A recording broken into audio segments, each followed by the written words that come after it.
We have our masks on and we are ready to talk about everything Lincoln Fire and Rescue today on LFR on LNK. Thanks for joining us. I'm your host, Dale Johnson. And as you can see, I'm masked up and so is my guest today, Fire Chief Dave Engler. Chief, congratulations. It's official, Fire Chief for the city of Lincoln, Nebraska. Congratulations. Yes, thank you very much. And so let's, with the formal introductions and with the proof of social distancing, let's just demask here. All right. Very interested in finding out, were you a firefighter kid? Is that what you wanted to be when you grew up? The traditional astronauts, cowboys, firefighters. Did you want to be a firefighter? I did. Seriously? From day one. And that was what I wanted to do all my life. And my dad was a volunteer firefighter. I grew up in Seward, Nebraska. And so I had the ability to go to the fire station on the weekends and when they did the checks on the trucks and all that stuff. And that was probably one of the most exciting moments as a kid. And you remember the show Emergency, the TV show Emergency in the 70s. And that show was influential to me as well as many firefighters across the United States that I talked to. And it was just a really good depiction of what firefighters and paramedics do on a daily basis. It's not really like the TV shows today that are more soap opera-ish and aren't as accurate, but the show Emergency did a really good job of showing the type of work and obviously it was exciting work, and it's just something I always wanted to do. And when I was 14 years old, I joined the Fire Explorer program, and so I was able to get involved, and the passion never left. It's been that way all my life. That program still exists. It does. Doesn't it, through LFR? Yes, it does. Yep. We still have it. I actually started in Lincoln, and then because I lived in Seward, we started an Explorer post out in Seward.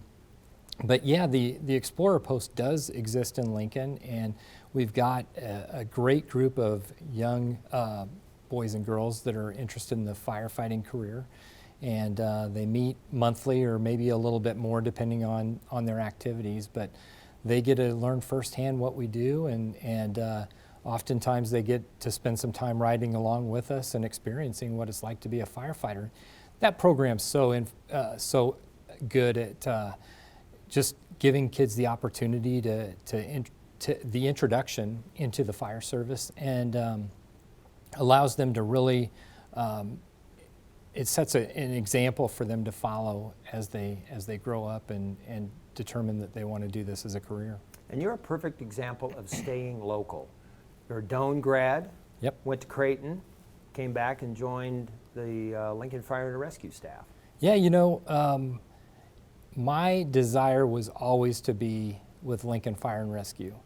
And I did, my first job as a firefighter paramedic was in Kansas City, Kansas. I spent about 2.5 years there, but always wanted to come back to Lincoln. And the minute I got the chance, almost 25 years ago, I came back and never looked back. It's been a great career, and this is a great department, and just a wonderful city to live in. Now, for many men and women, the accomplishment of being a paramedic and a firefighter is a satisfactory place to be. But what is it about you that you wanted to study up and become a captain? Well, being a captain is just it's a great position on the fire department because you have the you get to use your skills, and I've got a little bit of an interest in managing people and that sort of thing. So it just seemed like a really good fit. But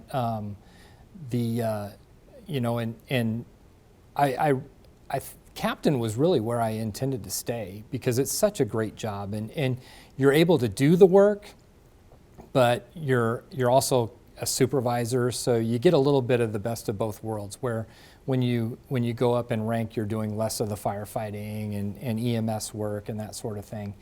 But yeah, it was my intention at one point in my career, and not long ago, that I was like, I'm going to stay a captain and retire as a captain. It's a great job. Well, someone saw something in you to elevate you then to battalion chief. Yeah, Chief Despain. Chief Despain? Yeah, Chief Despain. I really liked his leadership and the style that he had, so I was the leader of we call it officer in charge of the recruit academy, 2 recruit academies. And Chief Despain and I started talking a little bit. And I just really felt like Chief Despain was a guy that I could work for and that I'd like to be like. And so it was at that point that I took the battalion chief's test. And then the mayor appointed you to be acting fire chief during the confusion of COVID and searching for a replacement for Chief Despain. He even came back and spent a few months because his skill set was needed through this whole confusing period in 20 and into 2021. Yep, he came back, and then when he said he was going to be leaving, you know, I had applied for the fire chief job because again, you know, I've been with Lincoln Fire and Rescue all my career, and a lot of my colleagues had said, hey, you know, I think you should apply, and I thought, man, we might get another good fire chief like Chief Despain that I could learn from, and I hate to lose that opportunity, but I did apply, and I'm glad I did. And so when Chief Despain announced his second retirement from Lincoln Fire and Rescue, that's when I was asked to be the interim chief, and certainly thrilled at that opportunity. Every leader has a style. Describe yours. I try to just be really fair and consistent, and you know, I like to listen to people's story and understand, and hopefully not get too involved in you know, just coming to a rush to judgment, but you know, really listening to things and trying to be fair throughout, but calm. I'm usually a calm leader. Do a lot of research, and just try to make good decisions that are going to be good for the future, you know, and not just make decisions that are good for today. That will serve you well. That will serve you well.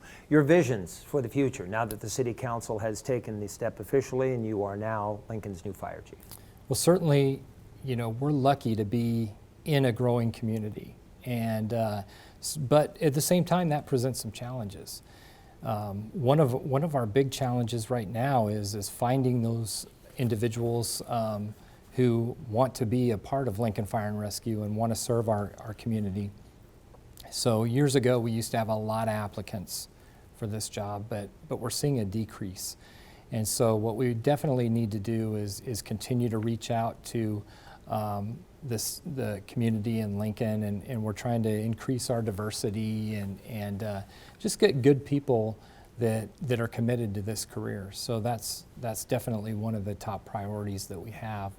And then another one is just to keep up with the growth and make sure that we're providing the best service that we can. And with the rapid growth in South Lincoln right now, we've already identified land for a fire station, and we're in the process of completing the purchase of that. And then you know, we'll have to make a determination when we can find the funding to build and staff that station in the near future. And what will become a priority of yours in your tenure to come is looking back on the new fire stations, the ones that are left. Right. There are some, one that I know of that comes as a picture in my mind, it's 60 years old, 60 plus years old. Talk about the study that's underway that probably is going to be at least another 5 years or so. Yeah, in that study, we hired a firm that brought in a bunch of different experts. So we had experts on structural engineering, on heating and air, on plumbing, on electrical. This team came through our existing fire stations, and we had them kind of work a grading system, much similar to what we did with our apparatus years ago to determine what the priorities of replacement were. And they came through and they just finished up that study. And so that study is going to tell us, first of all, what our priorities are when it comes to remodeling. And in some cases, we may even need to just totally replace the station because it's just not feasible to try to patch it together anymore. But we do have a couple of stations that are in just really poor shape and states of disrepair.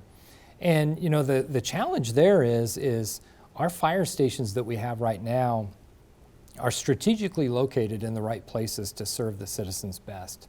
So we're going to have to come up with, based on this study, you know, plans on how we're going to complete the work that we need and not disrupt the service. Tying in fire stations with new personnel, older stations are not gender inclusive. Right. There weren't a lot of women in firefighting decades ago. You now, know, fortunately for everyone, there are. You're and right. Those old stations just aren't set up that way. They're not set up that way, and then they're not set up for, you know, the people with disabilities that want to come into our stations and stuff. So those are things we've got to really take a good look at. But getting separate bedrooms and our living quarters are some things that are really high priority. The other thing that we've got is some air quality issues in some of the stations that presents a little bit of a health and safety issue, and so we need to definitely take care of that and keep our firefighters safe. Let's circle back and stay on that, the gender. Why do you suppose more women aren't signing up to be paramedic firefighters these days in the 21st century? That would seem like an exciting, progressive type of career entering type profession that would be exciting. Yeah, I would think so, and we do get a few. And in fact, statistically, Lincoln Fire and Rescue has more female firefighters and paramedics than most fire departments out there. Our numbers are good, but clearly we could improve. And so I don't know what the reasoning is besides possibly the type of work just isn't attractive for some people. I mean, if you look at the whole population, there's probably there's a small group of even white males that want to do this type of work. So I don't know really what the reason is. We're kind of exploring it, but we do encourage anyone who has any interest when we have open applications to apply, because I think that when they take a minute and experience this type of career and look into it, they're really going to enjoy it. I don't know too many people that don't. And when the time does come for recruiting, that will be on your website. It will be. I know in the past there have been, we're hiring. Yes. And, We try to use our social media and everything to really get the word out so people that are interested know. And that helps us go beyond Lincoln. And so we're able to get applicants from all over. In fact, in this last one, I think we got one from New York State that is participating in the process. So we do get the word out, and I think the nice thing about it is when people see Lincoln, Nebraska, and they research Lincoln, Nebraska, they find it's an excellent place to be. Lincoln's new fire chief joining me on LNK here today. Congratulations on being one of 24 or so fire leaders from across the country accepted in the Fire Service Executive Development Institute. Yes, What's thank involved in that year-long development program? Really what it is it's personnel, chief officers who are striving to be chiefs or are new chiefs that get kind of a preceptorship with chief officers across the United States. So it's kind of like a mini boot camp over a year that we get together and these experienced chiefs talk about different issues, and we all get to just explore higher level learning for fire service leaders. So it's a great opportunity, and I feel very fortunate to be part of that, because a lot of people apply and few people get in, and it's a great opportunity that I'm really excited about. Yeah, I want the viewers to know this is a big deal. More people get turned away than get accepted. So it's considered one of the premier training programs in the country.